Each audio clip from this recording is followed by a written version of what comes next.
Hi everyone. We're going to start by doing things a little bit differently here in week 3.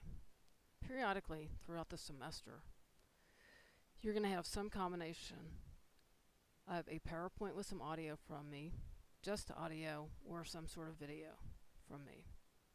Today we're going to talk about kind of an overview of what macro social work is, and we're going to start with this PowerPoint presentation, which focuses on how micro relationships are the foundation of all macro social work. It won't take very long, maybe 5 or 10 minutes. So, I'm going to ask that you bear with me. This is kind of new technology for me, not something the School of Social Work is doing very much. In addition to that, I'm going to ask that you make sure you read chapters 1 and 2 of the text and you review the PowerPoints for those. I'm not going to have any audio on those because I think they're pretty self-explanatory, pretty easy to understand, and you shouldn't have a whole lot of problems with them.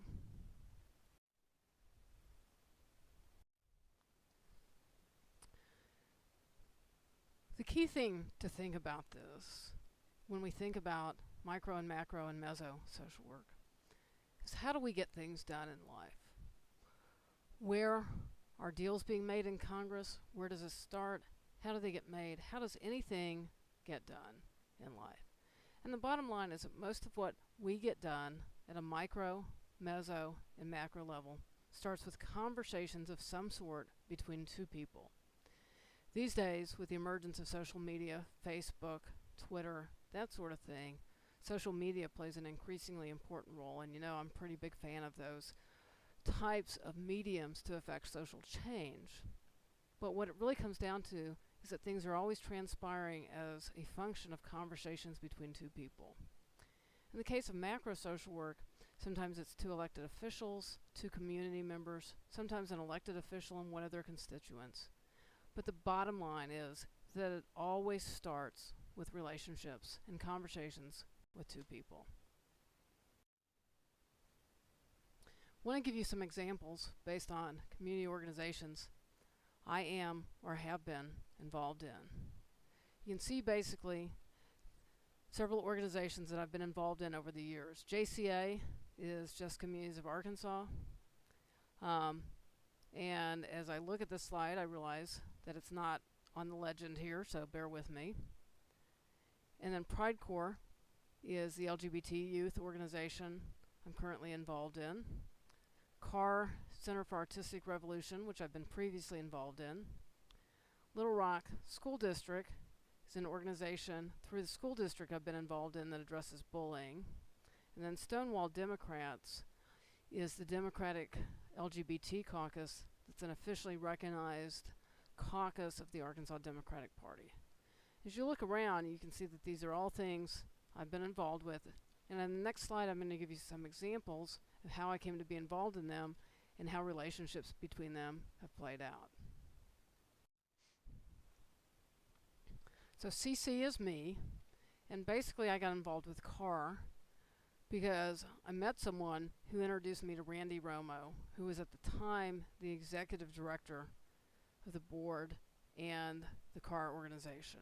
Okay, so 3 years on the board until I resigned from the board in May 2014 to pursue other things. Okay. With Stonewall Democrats, got involved through a whole series of kind of chain reaction events. Ended up having an email listserv conversation with someone, and that led to dinner with with 4 people, Jada and Catherine, and Angela and Rebecca. Angela and Rebecca invited us to attend a church and also to attend a party they were having. And at the party, I met Eric, who was then the president of the Stonewall board. I served for 2.5 years on that board and again resigned in May 2014 to pursue other things. JCA was not on the previous slide, but it's been a big part of my work, particularly around diversity issues. And both Dr. Turney, the former chair of our program, and Dr. Crane, who you all had heard about it and has since retired, were pretty close to Ruth Shepard, who's the executive director. And they both individually referred me to her, and she and I developed a collaboration over the years. And I've done a variety of things to support JCA and the wonderful work what they're doing. Ruth then led me to Greg Adams, who is a social worker here at Children's Hospital. Some of you all may end up having him if you go into the master's program, as he teaches a class on death and dying. And at the time, prior to the state takeover of the Little Rock School District, he was president of the Little Rock School District Board. In that capacity, he was charged with forming a committee to address bullying issues in the school system and needed, big surprise, LGBT diversity and representation. He asked Ruth Shepard about it. She gave him my name, and I was invited to sit on that committee. In the summer of 2014, after I got off the board with CAR, I was asked by Kyle, who I had met when I was on the CAR board, to consider joining the board of Pride Corps, which is a somewhat new, about 18 months old, organization to serve LGBT youth aged 14 to 20.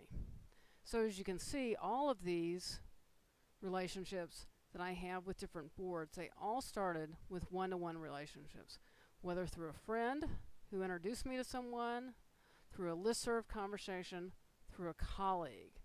And you'll see that there's a chain reaction to these kind of things. My colleagues, Dr. Turney and Dr. Crane, introduced me to Ruth Shepard. She then introduces me to Greg Adams, and Greg Adams asked me to serve on this Little Rock School District Board. So when we think about it, where does it start? How does one do these things? How do you get on these boards? And again, not to belabor the point, but to belabor the point, it always starts with one-to-one relationships. Okay. It also helps when you're a nice person and you have a reputation for being very grateful, as I do, and you're a worker bee who's not afraid to spend your time and your energy and basically get your hands dirty and do things. Okay. As you think about your own career, I want you to really think about how when you build a positive professional reputation, what will happen over time is that things will come to you. You don't have to seek them out. The downside to this is that if you're like a lot of people in our profession, in the social work profession, and in kind of the diversity and community organizing profession, you may find it hard to say no. And consistent with our emphasis on self-care, I'm going to plant a few seeds that I probably wouldn't have planted a couple of years ago and encourage you to really start to think about where you want to say no and where you want to say yes.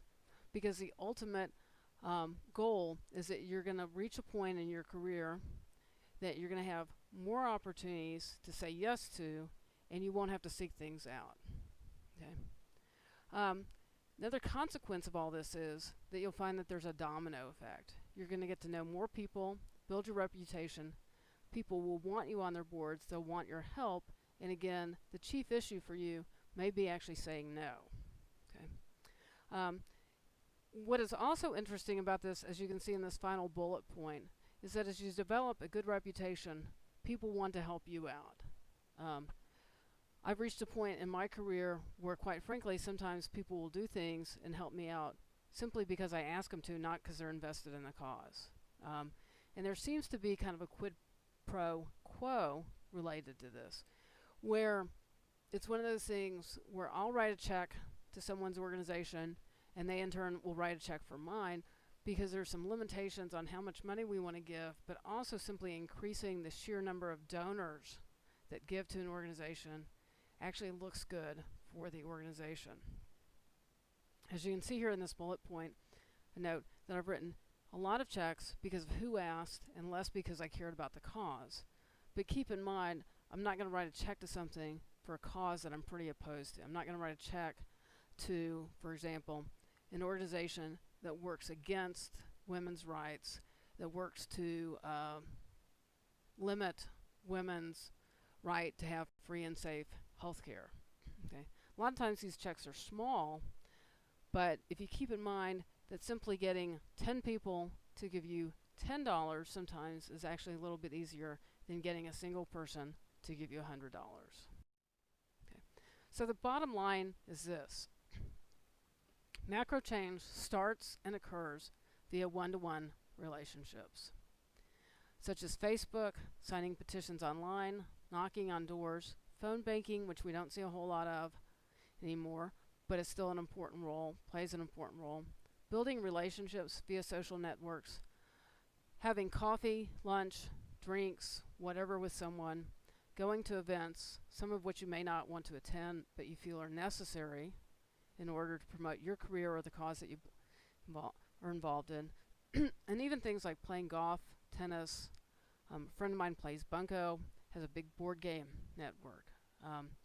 These are all things that help you build relationships and get access to people so that you can affect change via one-to-one relationships. I have a sister that lives in Boston, and one of the things that she opted to do was to learn to play golf. It was something that she was a little bit interested in, but didn't really want to invest the time or the money. But one of the things she did is she looked at her community and her business and found that a lot of people were making deals basically on the golf course. And because she didn't, golf course, because she didn't play golf, she was being excluded from these opportunities. So as a consequence, kind of talked about it with her husband, thought about it, was it a worthwhile investment of her time, decided that on balance, there was both enough professional and personal benefits to it that it would behoove her to learn how to play golf. And she did, and in doing so, she gained access to some of the networks for people and is now kind of doing deals like the good old boys on the golf course. Another consequence of this was that she also realized the importance of having some women's athletic venues in which to cut deals. And she organized a women's softball league for women in her business community. And it's a pretty low competition, not very competitive type thing, but they get together and they play softball. I think it's every other week, and it's all business women in her community, and it gives them the opportunity to both have fun and to network professionally. So, again, really important. All macro starts with micro. It's important to remember that, and it's important to continue to focus on that, because I think when we focus on the micro stuff, which comes so naturally to many of you, it takes the intimidation out of the macro piece of all this. So keep that in mind as we go throughout the semester, as we talk about these things, as you think about how you want to affect change with your innovative ideas, project, and some of the other issues that you're going to be addressing. Okay, so that's about it for week 3, beyond my request, or better yet, requirement, that you read chapters 1 and 2, and that you go through the PowerPoints as a way of just making sure that you know what the key points in all of this is. So have a great week, and I will post chapter 4 content by Monday evening, whatever that would be. I think it is February 1. Have a great week. Bye.